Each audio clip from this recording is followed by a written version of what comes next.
Chapter 3.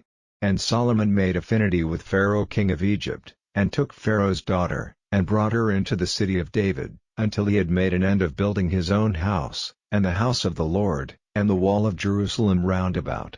Only the people sacrificed in high places, because there was no house built unto the name of the Lord, until those days. And Solomon loved the Lord, walking in the statutes of David his father, only he sacrificed and burned incense in high places. And the king went to Gibeon to sacrifice there, for that was the great high place. 1,000 burnt offerings did Solomon offer upon that altar.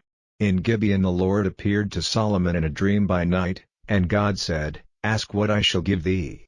And Solomon said, Thou hast showed unto thy servant David my father great mercy, according as he walked before thee in truth, and in righteousness, and in uprightness of heart with thee, and thou hast kept for him this great kindness, that thou hast given him a son to sit on his throne, as it is this day. And now, O Lord my God, thou hast made thy servant king instead of David my father, and I am but a little child, I know not how to go out or come in.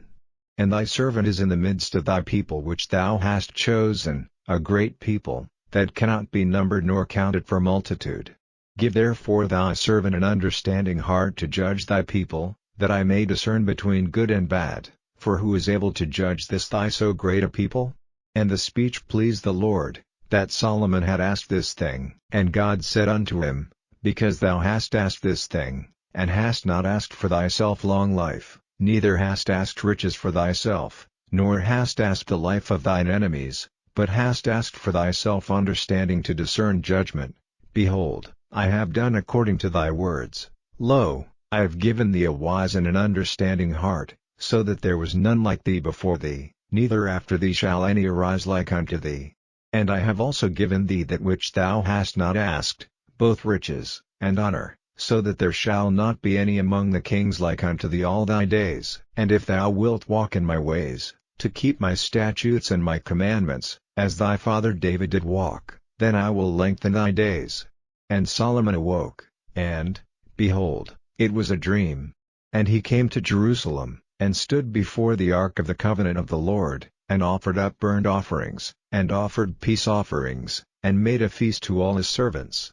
Then came there 2 women, that were harlots, unto the king, and stood before him. And the one woman said, O my lord, I and this woman dwell in one house, and I was delivered of a child with her in the house.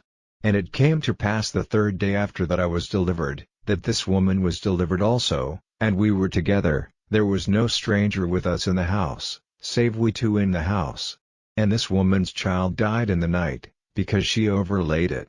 And she arose at midnight, and took my son from beside me, while thine handmaid slept, and laid it in her bosom, and laid her dead child in my bosom. And when I rose in the morning to give my child suck, behold, it was dead, but when I had considered it in the morning, behold, it was not my son, which I did bear.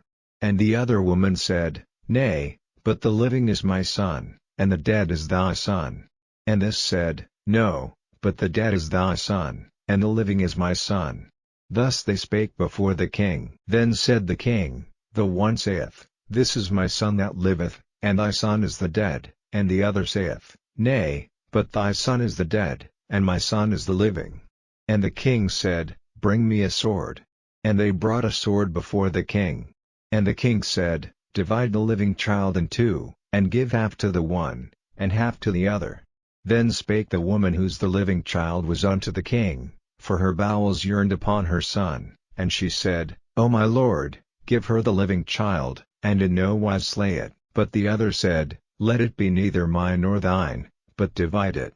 Then the king answered and said, Give her the living child, and in no wise slay it, she is the mother thereof. And all Israel heard of the judgment which the king had judged, and they feared the king, for they saw that the wisdom of God was in him, to do judgment.